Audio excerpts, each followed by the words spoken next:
Noël, Noël, Noël, il est né le divin enfant. Non, pas cette année.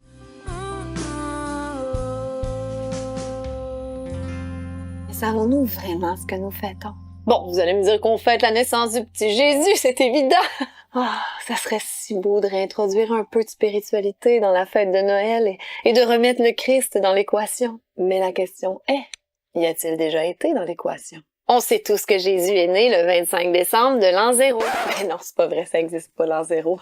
C'est spécial, pareil, être né en l'an 1. C'est pas écrit dans la Bible, puis y a pas de preuve que la naissance de Jésus a eu lieu en décembre, puis encore moins le 25 du mois. Mais je vous dirais qu'il y a quand même une chance sur 365 que Jésus est bel et bien né un 25 décembre. Cette date-là a été choisie pour des raisons païennes, tout simplement. Le 25 décembre est souvent associé à la pratique de l'adoration du dieu du feu. Nimrod, Saturne, Chronos, Moloch et Baal selon les cultures. Beaucoup de dieux démoniaques sont célébrés le 25 décembre. Comme par exemple Nimrod, le constructeur de la tour de Babel, qui est considéré comme le premier antichrist et qui fut l'un des plus mauvais et démoniaques êtres humains de l'histoire. Son nom signifie se rebeller contre Dieu. Nimrod, dit le cornu, se disait le dieu soleil. Il encourageait les orgies et tout ce qui plaisait pas à Dieu. En tant que représentant du feu dévorant, les enfants étaient vraiment l'offrande par excellence sur son autel et il était considéré comme le grand dévoreur. Nimrod.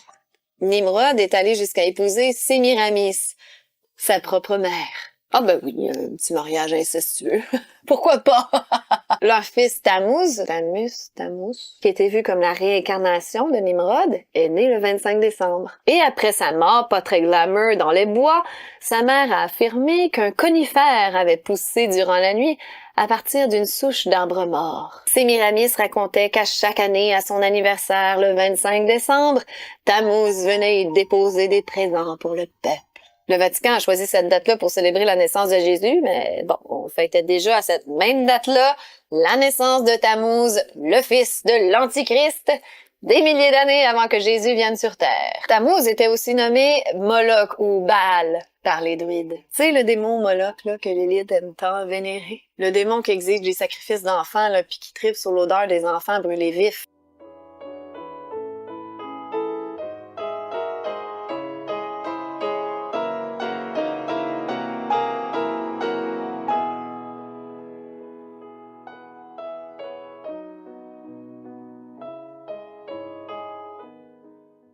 And there, yes, what does it mean?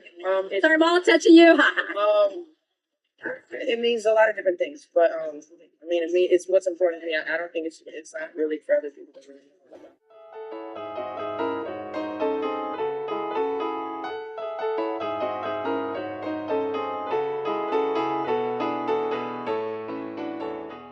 Sous ce même thème, on ne peut pas passer sous silence le dieu Saturne, qui a tous les attributs de Satan lui-même et qui était adoré le 25 décembre, bien sûr. Sa célébration était appelée les Saturnales. Ils ont même nommé une journée de la semaine en son honneur. Saturday. Samedi en anglais. Le mois de décembre étant le plus sombre de l'année, eh bien, durant les Saturnales, on priait pour le retour du soleil. C'était la débauche, on fêtait dans l'ivrognerie. Ouais. Ça a pas trop changé, finalement. Les orgies, puis on faisait même des sacrifices animaux et humains. Ça, c'est un party à mon goût. Tout en étant un dieu de la fertilité, Saturne était impitoyable dans les sacrifices humains qu'il exigeait. Même que de peur d'être détrôné par un de ses enfants, il les avait dévorés à leur naissance. Bon appétit! La planète Saturne a hérité de ce nom parce que parmi toutes les planètes, ses anneaux et sa couleur rouge brillant représentaient le mieux le dieu du feu. Pas mal chaque civilisation possède son dieu du feu ou du soleil. Du côté de l'Égypte, le 25 décembre, c'est la célébration du culte du soleil, Ré ou Ra,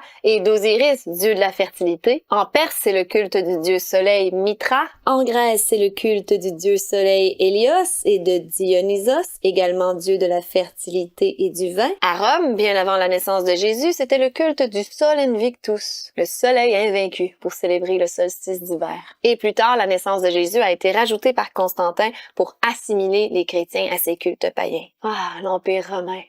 Culture païenne par excellence.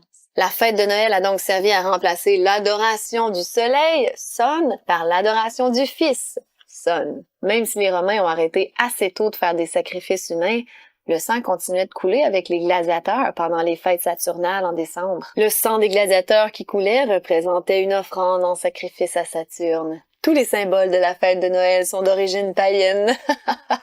Attachez votre tuque. Les lumières de Noël dans le sapin étaient à l'origine des bougies faites avec la graisse des corps brûlés des enfants victimes des sacrifices. Les boules de Noël, elles, c'était anciennement les têtes décapitées des enfants sacrifiés. Les bûches de Noël, symbole de sacrifice sur le bûcher. Le hou, c'était un rituel païen de fertilité. Décorer l'arbre et les offrandes, c'était des traditions babyloniennes. Le sapin, c'était aussi un symbole païen de fertilité. Non, là, je vais trop loin. S'embrasser sous le gui, s'échanger des cadeaux, chanter d'une maison à l'autre, les bougies de l'Avent, les cartes de Noël, tout descend de ces fêtes et rituels païens. Il y a jusqu'au Père Noël qui a une ressemblance avec Saturne. Tu sais, un vieux monsieur avec une longue barbe qui aime un peu trop les enfants. Ainsi donc, Noël, c'est entre autres rendre hommage à cette diabolique divinité satanique qu'est Saturne. C'est tellement cute. Saviez-vous que c'est pas la première fois qu'il est interdit de célébrer Noël? C'était illégal aux États-Unis jusqu'au 19e siècle, justement parce que c'était considéré comme une ancienne fête païenne. La question qu'on se pose, évidemment, c'est pourquoi des êtres humains sacrifiaient ou sacrifient leurs propres enfants à ces démons et qu'est-ce qu'ils voulaient en retirer? And if you look at the elite throughout history, many of the people that achieve pinnacles of power are into the occult. They seek a supernatural way to gain power. Que celui qui s'approchait du feu recevait des lumières de la divinité et que par le feu on se purifiait entièrement de toutes les souillures produites par l'enfantement. C'est pour cela qu'on faisait passer les enfants par le feu de Moloch. On les arrachait ainsi au péché originel et cette purification rendait plus d'un nouveau-né victime de la divinité sanguinaire. D'ailleurs, si on fait l'étymologie du mot Tammuz, ça veut tout dire. Tam signifie rendre parfait et Muz signifie feu. Rendre parfait par le feu. Le dieu de ce siècle, dit Satan, a toujours été dans Noël. Il en est l'auteur. Quand je dis le dieu de ce siècle, je fais référence à ce passage de la Bible. Pour les incrédules dont le dieu de ce siècle a aveuglé l'intelligence, afin qu'ils ne vissent pas briller la splendeur de l'évangile de la gloire de Christ, qui est l'image de Dieu. Le dieu de ce siècle, Satan, qui a aveuglé l'intelligence. Allô, si vous voyez pas un lien avec ce qu'on vit aujourd'hui, moi, je démissionne. Selon l'Encyclopédie de l'Histoire mondiale, l'article Santa, le nom Père Noël, Santa Claus, était un surnom pour Nimrod en Asie mineure. Nimrod, l'Antichrist. Santa, serait-ce l'anagramme de Satan? Il suffit de déplacer une lettre. Santa Claus is Satan, and it's clear to see. He don't mind the raging fires in your chimney. You took a pass from Christmas Mass, now you are home waiting for an elf to bring you wealth, 'cause Santa Claus is Satan. Je viens de comprendre pourquoi j'ai jamais aimé le Père Noël. J'en avais une peur bleue, là, je voulais rien savoir. Le Père Noël est comme un dieu. Il connaît puis il juge nos bonnes ou nos mauvaises actions. Il donne des récompenses à ceux qui sont sages. Il est représenté comme étant omniprésent, omnipotent, omniscient. Des caractéristiques qui appartiennent qu'à Dieu. Les enfants prient le Père Noël pour obtenir des cadeaux. Le Père Noël, sous sa forme actuelle, a été créé de toutes pièces dans les années 30 par Coca-Cola pour vendre sa boisson super santé dont les enfants raffolent et tombent accros. Un genre d'adrénochrome pour enfants. Non, là, je vais beaucoup trop loin, excusez-moi. Des fois, je m'emporte. Les parents veulent tellement maintenir le mythe de Noël pour leurs enfants. Ils vont aller jusqu'à leur mentir puis de leur inventer de la bullshit de Père Noël qui va leur amener des cadeaux s'ils sont sages. Hey, j'ai envie de détruire la magie de Noël, moi, là. C'est votre trip à vous, les parents, là, de voir votre enfant tout innocent croire à un mensonge. C'est qui le dieu du mensonge, hein? Faites juste vous rappeler ou vous imaginer comme un enfant peut se sentir quand il réalise que ses parents lui ont menti toute sa vie. Qui ont inventé une histoire de Père Noël sans queue ni tête, mais que eux croyaient dire comme faire. Ses propres parents qui lui répètent sans cesse que mentir, c'est mal. En tout cas, maintenant, on peut mieux comprendre pourquoi les traditions de Noël se concentrent principalement sur les enfants qui sont totalement le centre de l'attention du party. Sans les enfants, Noël a pas mal moins d'intérêt. Noël, ça peut être super réjouissant pour certains, mais pour d'autres, ça peut être une période où règne l'adultère, la solitude, la jalousie, l'ivrognerie et la conduite dangereuse au volant, les controverses familiales, sans compter les dettes qui s'accumulent puis qu'on a du mal à rembourser. Alors on peut aborder la question de Noël, de la fête de Noël. Je vois qu'il y a pas mal de vidéos qui dénoncent cette fête Et je tiens à dire que les personnes qui font ce travail de décryptage font un très bon travail. Mais il n'y a même pas besoin d'aller jusque-là. Il faut juste se poser 2 questions. Première question, dans la Bible, est-ce que vous avez un passage biblique où Jésus-Christ demande de commémorer sa mort? Réponse, oui. Luc, chapitre 22, verset 19. Deuxième et dernière question, est-ce que vous avez un passage biblique où Jésus-Christ demande de célébrer sa naissance?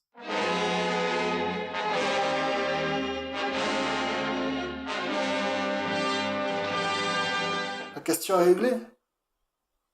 S'il n'y a pas de passage biblique où Jésus-Christ demande de célébrer sa naissance, c'est que la fête de Noël n'est pas de Dieu. La fête de Noël n'est pas de Dieu.